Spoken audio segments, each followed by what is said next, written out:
اللہ علیہ فرماتے ہیں علم ہمیشہ اس لیے سیکھنا کہ اللہ تبارک و تعالیٰ تمہیں اس کا نفع عطا کرے اور پھر آگے بڑھتے ہیں. تو آپ فرماتے ہیں جب علم سیکھ لو تو پھر نہ اللہ رسول سے عشق کرنا، فرماتے ہیں پھر نمازیں پڑھنا آسان ہو جائے گا، روزے رکھنا آسان ہو جائے گا، قرآن مجید پڑھنا آسان، محبت کرنا. اور آپ نے مثال دی، جہاں بھی کوئی بات سمجھاتے ہیں ایک مثال دیتے ہیں. مثال دی، فرمانے لگے حضرت عبداللہ ابن مبارک رحمۃ اللہ تعالیٰ علیہ فرماتے ہیں میں شروع میں ایک عورت پہ عاشق ہو گیا تھا.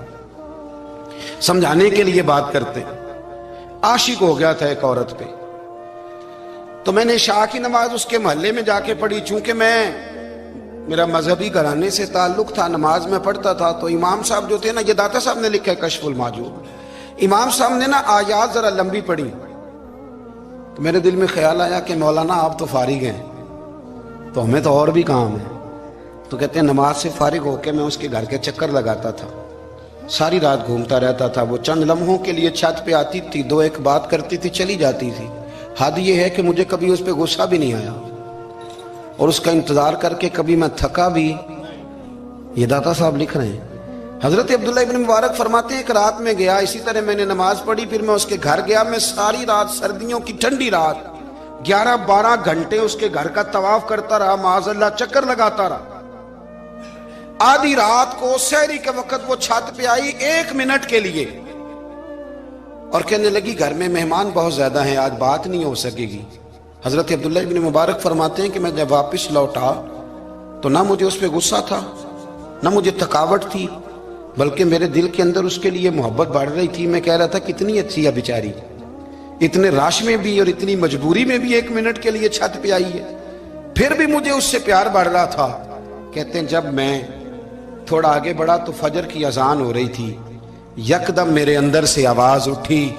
میں نے کہا عبداللہ اگر تو ایک عورت کے لیے ساری رات کھڑا رہتا ہے، نہ تھکاوٹ ہوتی ہے، نہ غصہ آتا ہے، بلکہ پیار بڑھتا ہے، اگر عورت کے لیے بندہ کھڑا رہ سکتا ہے تو رب رسول کے لیے بھی کھڑا رہ سکتا ہے. پھر تراویح پڑھنا کوئی اتنا مشکل کام نہیں ہے، پھر تہجد کے لیے اٹھنا کوئی مشکل کام نہیں ہے. شرط یہ ہے کہ پیار ہو جائے. ایک عورت کے لیے اگر یہ سارا کچھ ہو سکتا ہے تو اللہ رسول کے لیے بھی ہو سکتے ہیں. فرماتے ہیں میں نے توبہ کر لی اور پھر میرا حال یہ ہے کہ وہ توبہ کی اور پھر 60 سال گزر گئے، ساری رات مصلی پہ کھڑا رہتا ہوں، مجھے کبھی تھکاوٹ نہیں ہوئی، پھر کبھی تھکاوٹ نہیں ہوئی. تو داتا صاحب کہتے ہیں پہلے علم سیکھ، پھر اس کے بعد اللہ رسول سے پیار کر، اور پیار والی نماز پڑھ، مشقت والی نہ پڑھ، یعنی بوجھ والی نہ پڑھ کہ اب میری جان چھوٹ جائے تو میں بھاگ کے جاؤں، تم ادھر بیٹھو تو میں دوڑ کے نماز پڑھ کے آیا، یہ والی نماز نہ پڑھ. پھر تو آیا تو پھر ذوق پیدا کر، پھر تیرے اندر شوق ہو، پھر تو توانائی والا جذبہ رکھے دین کے معاملے میں.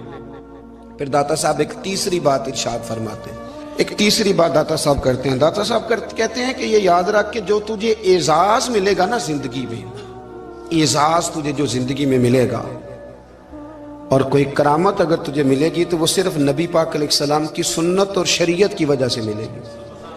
تو جتنے مرضی چلے کاٹ لے، وظیفے کر لے، کالا جادو، نیلا جادو، پیلا جادو، جو مرضی تو سیکھ لے، اگر تجھے کوئی اللہ شان دے گا تو صرف اس لیے دے گا کہ تو نبی پاک کے دین پہ عمل کرتا ہے. کس نے لکھا ہے؟ اللہ کرے آپ کو میں یاد کرا سکوں، اللہ کرے ایسا ہو جائے اور میری جماعت سمجھنے لگ جائے کہ داتا صاحب کہتے ہیں سنت شریعت پہ عمل کرنا چاہیے. اور میں کوئی ایسی چھپی چھپائی بات بھی نہیں کر رہا، اس کو چلا دیں، کوئی ایسی چھپی چھپائی بات بھی نہیں کر رہا. کشف المحجوب دنیا کی ہر زبان میں اردو میں ملتی ہے، آپ لے کے دیکھ سکتے ہیں. داتا صاحب فرماتے ہیں اعزاز جو تمہیں ملے گا نا، اگر شان چاہتے ہو، وہ ہمارے نا بہت سارے ایسے لوگ ہیں جو کہتے ہیں کوئی ایسی چیز ہاتھ لگے، اعلیٰ دین کا چراغ ایسے گھسایا جائے اور فوری طور پہ پیر صاحب نے کہہ دیا تو ریل پیل ہو گئی پیسوں کی. تو میں کہتا ہوں یہ تو دین کا مزاج ہی نہیں، یہ تو دین کی طبیعت ہے ہی نہیں، یہ تو ذوق ہی نہیں دین کا، یہ طبیعت ہی نہیں، مزاج ہی نہیں. میرے عزیز داتا علی اجویری رحمۃ اللہ علیہ فرماتے ہیں تو سنت پہ عمل کر، شریعت پہ عمل کر. اللہ کا قرآن کہتا ہے قل ان کنتم تحبون اللہ فاتبعونی یحببکم اللہ. فرمایا اللہ کا قرآن کہتا ہے کہ جب تو نبی کریم کی غلامی کرے گا نا تو اللہ خود تمہیں اپنا محبوب بنا لے گا، اللہ خود تمہیں اپنا محبوب بنا لے گا تو اور کیا چاہیے. داتا صاحب نے ایک بزرگ کی بات لکھی ہے جو تابعی ہیں. تابعی اس کو کہتے ہیں جو صحابہ کے شاگرد ہوتے ہیں. ایک بزرگ کی بات لکھی جو تابعی ہیں. وہ فرماتے ہیں کہ ان بزرگوں کا طریقہ یہ تھا کہ وہ لوگوں سے چھپ کے پہاڑ کے پیچھے عبادت کرتے تھے, اور پوزیشن ان کی یہ تھی کہ کسی سے ملتے نہیں تھے, بالخصوص فجر کی نماز سے لے کر عصر کی نماز تک بکریاں رکھی ہوئی تھیں, ان کو چراتے رہتے تھے فرات کے کنارے اور نفل پڑھتے رہتے تھے. اس وقت کو ملنے بھی نہیں آتا تھا. ایک شخص بڑی دور سے ان کی شہرت سن کے آیا, میں نے تو ملنا ہے. لوگوں نے کہا وہ اس وقت نہیں ملتے, ناراض ہوتے. اس نے کہا اللہ کا بندہ ہے نا, ناراض ہو بھی جائے گا تو لمبا ناراض رہے گا نہیں, اللہ والے جلدی راضی ہو جاتے ہیں. پہنچ گئے. اب وہ بابا جی نماز پڑھ رہے تھے تو کہتے میں نے عجیب منظر دیکھا کہ بابا جی فرات کے کنارے نماز پڑھ رہے ہیں اور ایک بھیڑیا ان کی بکریوں کی حفاظت کر رہا ہے.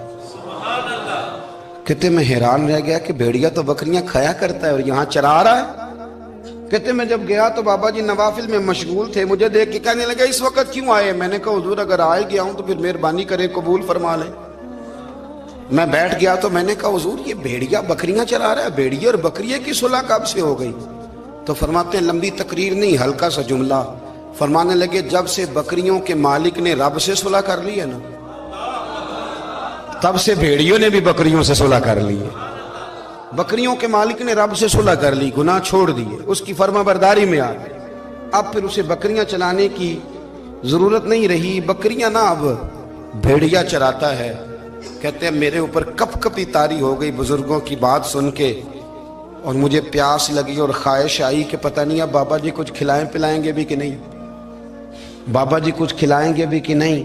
کہتے میرے دل میں خیال تھا تو بزرگوں نے نا ایک لکڑی کا پیالہ, ان کے پاس وہ غار میں بیٹھے تھے تو ایک چھوٹا سا پتھر تھا, اس کی ڈھلان بنی ہوئی. بابا جی نے اس کے نیچے لکڑی کا پیالہ رکھا, وہ رکھا ہی تھا تو وہ دودھ سے بھر گیا.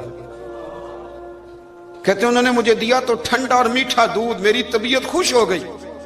بابا جی نے نا دوبارہ وہی پیالہ اسی جگہ رکھا تو شہد سے بھر گیا. 1000 سال پہلے داتا صاحب لکھ رہے ہیں. کہتے مجھے دیا, میں نے فوراً کہا, میں نے کہا حضور یہ دودھ تو گائیں بھینس دیتی ہے, پہاڑوں سے تو نہیں نکلا کرتا, اور شہد تو شہد کی مکھیاں دیتی ہیں, پتھروں سے تو نہیں نکلتا, یہ آپ کہاں سے نکال رہے ہیں. تو کہتے ہیں وہ قرآن مجید پڑھنے لگے.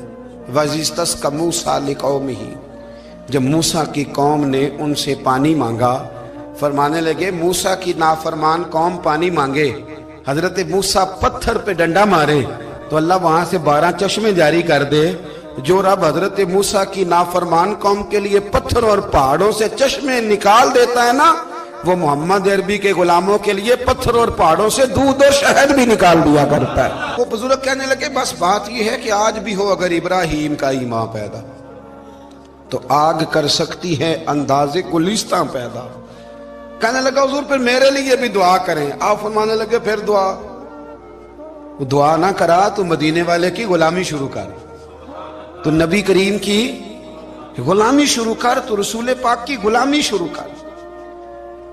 ایک بات علم, پھر فرمایا اللہ رسول سے محبت, پھر فرمایا حضور کی غلامی.